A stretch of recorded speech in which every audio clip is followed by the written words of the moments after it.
Hey, hi. Hello there. I'm a stranger on the internet with some really strong opinions on some really dumb things. And instead of subjecting the people I call friends to a fourth meditation on the symbolism of gone-used thighs, I decided to make this channel. I don't know what the exact focus of the channel will be, but at least this will be a slightly more productive way of screaming into the void. The first topic I want to cover is everyone's favorite, gacha games. One in particular. I understand that a lot of people don't like these games for a lot of different reasons, mainly their tendency to hijack the monkey in our brain. However, if you've somehow managed to find yourself watching this video, I'm going to assume that you're already Stockholmed or at least way too curious for your own good. So, if you give me a little bit of your time, I'm going to explain why I think that you should try Arknights. At its face, Arknights seems easy. You take your dudes and your dudettes that you pull from the gacha, and they act as towers that defend you from the waves of enemies. They each have their own class and particular set of skills that help you in a variety of ways, from offense to defense to utility. You have to manually press a lot of these skills at just the right time unless you want a reptile with a butcher knife to send you right back to the defeat screen. It might start off simple, but it really ramps up in complexity, those basic enemies soon turning into ones that explode, ones that freeze your whole team, and even the literal reincarnation of Satan. A lot of these enemies are usually weak to one or two specific strategies, meaning that players are heavily encouraged to build a variety of different characters with different roles, and then pay attention to team composition. Ignoring the enemies in map and trying to brute force a strategy is the easiest way to get tilted as hell. No matter how much you love her, the girl with the pea shooter is not gonna have a fun time against the massive guys with shields and 1300 defense. Okay, the game is a little bit difficult, so what? Get good. Yes, exactly. This, at least for me, is one of the main appeals of the gameplay, the fact that you can just get good. What character you bring, where you place them, and when you activate their skills is often what decides victory or defeat, not bigger numbers. In other games, particularly other gacha games, I'm constantly worried if the reason that I'm struggling is because I'm bad, or if it's because I don't have the recommended gear level, constellation, merges, or noble phantasm level. In Arknights, once you reach late game, which you can do in a couple of weeks, you have no one to blame but yourself. You embarrassed yourself in front of Amia. Well, the only other thing that you could possibly blame is your own shitty luck. If each map is a lock and each operator is a potential key, then not having access to a certain key would be a problem, as anyone who has ever fought Brock with a Charmander can attest to. Luckily, Yostar is capable of making both a good game and gacha rates that don't send me to the suicide hotline. The starting rate for 6 stars is kind of low, but there are a bunch of secondary systems that can help you get what you want. From the usual pity rates, a guaranteed 5-star in the first 10 pulls on any banner, and even a currency that allows you to straight up buy certain high rarity characters, the game ends up being rather generous. I've even heard of a weird rumor floating around that you can pull anything besides Cruise with recruitment. When all of these systems combine with the gameplay, it creates a really rewarding gameplay loop where you can get stuck on a map that you know that you can beat if you just learn what's expected of you. And when you finally do achieve that victory, you do it with a team that is uniquely your own. Or you can just, look up a guide. Some of the events in this game go stupid. It almost feels as if because they're temporary, the developers can just go crazy. There have been events that have turned the game into Capture the Flag, a roguelike, and even multiple events that are similar to Hades' Heat system, where you can choose buffs for your enemies for higher rewards. Even the events that aren't extremely creative usually have some kind of gimmick to try and force you to rethink those basic strategies. And of course, every event has those sweet upgrade mats. One last thing I wanted to talk about in regards to the gameplay is a common complaint that I often get from my friends when I try to recommend them gacha games. Arknights is grindy. Once you get caught up to the current chapter, you will mostly just be grinding for upgrade mats and waiting for new content. This isn't a personal critique of mine, more as it is a warning for those that are unfamiliar to the genre.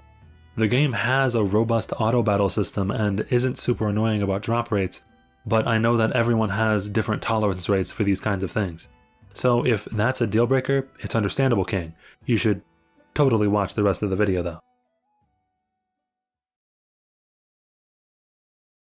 The world itself of Arknights is genuinely really interesting. It's a grim, futuristic world that constantly seems to be on the brink of war and destruction, There's this mysterious magic plague that gives people magical powers and then slowly kills them. It's filled with like revenge, betrayal, and catgirls for some reason. That being said, the main story is a mixed bag. It starts off really slow and took a few chapters to really grab my attention. It does seem like it's only gotten progressively better as they've gone on, either due to better writing or better translations, and the recent stuff is particularly good, but when you take the story as a full package, it's only an okay out of 10. The characters on the other hand are great. Asterisk. As I said before, the world itself is really compelling, and many of the characters that don't get their time to shine in the main story get their own short stories in their lore that flesh out parts of the world. For example, the 6-star Shining was actually a powerful swordswoman who fought in order to protect people. After years of doing nothing but fighting and killing, she decided that in order to better live up to her ideals, she would sheath her sword and use it as a healing staff. That's just cool. It's unfortunate then that this is where that asterisk comes in. You can only ever learn about the lore of many of these characters that don't even get to show up in the main story by getting these characters in the gacha, promoting them, and then earning their trust, which can be a really time-consuming process. Flavor-wise, I get what they were trying to do here. It's almost as if the character themselves are opening up to you as you get to know them better. It's just really unfortunate that I may have entirely missed some of my favorite characters lore-wise if I didn't already like their designs enough to roll for them. I should note that this won't be a problem for everyone, especially those that aren't lore nerds like me and can find other reasons to roll for a character. I guess this is also the section where I should briefly mention the graphics and art. I've shown multiple different character designs as well as their chibi art style in the actual game itself, so you can come to your own conclusions on that one. Alright, so the final section here is my ace in the hole. The music in this game. Oh god, the music in this game. Alright, I'm a level with you. If you're still watching the video and have decided that Arknights just isn't for you, that's fine, but you need to listen to some of the music. There are literally hundreds of tracks that are top quality from every genre. Do you like pop? Talk to myself, 'cause no one else knows me the way I do when I feel overwhelmed. Do you like Skyrim?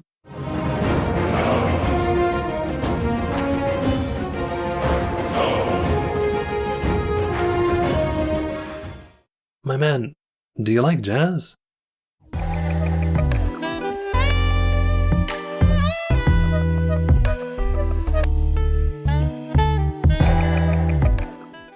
Whoever is in charge of the music department at Yostar, thumbs up.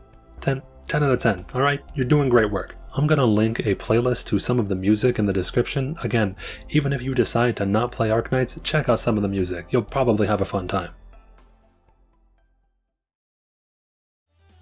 Look, not every game can be custom robo for the GameCube. And by that, I mean not every game can be perfect. Arknights certainly isn't. Its story starts out slow. Getting stuck on a map can be extremely frustrating. Cruce exists, and if I get spooked by this goddamn furry one more time, I might commit a hate crime. But even when taking all of the bad with the good, I'll be damned if Arknights just isn't one of the best tower defense games on the market right now. I mean, what are your alternatives? This? The gameplay is satisfying, the gacha isn't CBT, Mostima is best girl, and the music is better than some AAA titles. And when you put all of that together, that's why I think that you should at least try Arknights.